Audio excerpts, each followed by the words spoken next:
ഇപ്പോൾ വിവാദത്താൽ കത്തിനിൽക്കുന്ന FCRA ബില്ലിനെ പറ്റി മനസ്സിലാക്കാം. എന്താണ് FCR bill? Foreign contribution regulation act എന്നാണ് ഇതിൻ്റെ പൂർണ്ണ രൂപം. 1976 ഇന്ദിരാഗാന്ധി സർക്കാരാണ് ഈ ഒരു നിയമം കൊണ്ടുവരുന്നത്. ഇത് കൊണ്ടുവന്നത് വിദേശത്തു നിന്ന് ഇന്ത്യയിലേക്ക് വരുന്ന പണം നിയന്ത്രിക്കാൻ വേണ്ടിയിട്ടാണ്. 2020 മോദി സർക്കാർ ഈ ഒരു നിയമത്തിൽ വലിയ മാറ്റങ്ങൾ കൊണ്ടുവന്നു. ഇതിനെപ്പറ്റി വിശദമായിട്ടറിയാൻ ഞാൻ എൻ്റെ ചാനലിൽ ലോങ് വീഡിയോ ചെയ്തിട്ടുണ്ട്. അതിൻ്റെ ലിങ്ക് ഡിസ്ക്രിപ്ഷനിൽ കൊടുത്തേക്കാം. ആ വീഡിയോ കണ്ടാൽ അറിയാൻ പറ്റും എന്താണ് FCRA ബില്ല്, അതുമായി ബന്ധപ്പെട്ട വിവാദങ്ങളുടെ കാരണവും.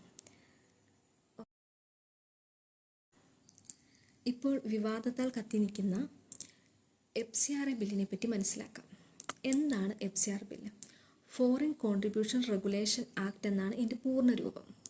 1976 ഇന്ദിരാഗാന്ധി സർക്കാരാണ് ഈ ഒരു നിയമം കൊണ്ടുവരുന്നത്.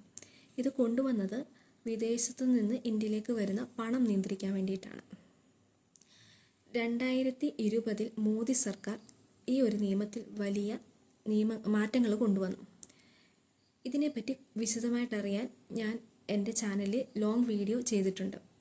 അതിൻ്റെ ലിങ്ക് ഡിസ്ക്രിപ്ഷനിൽ കൊടുത്തേക്കാം. ആ വീഡിയോ കണ്ടാൽ അറിയാൻ പറ്റും എന്താണ് FCRA ബില്ല്, അതുമായി ബന്ധപ്പെട്ട വിവാദങ്ങളുടെ കാരണവും.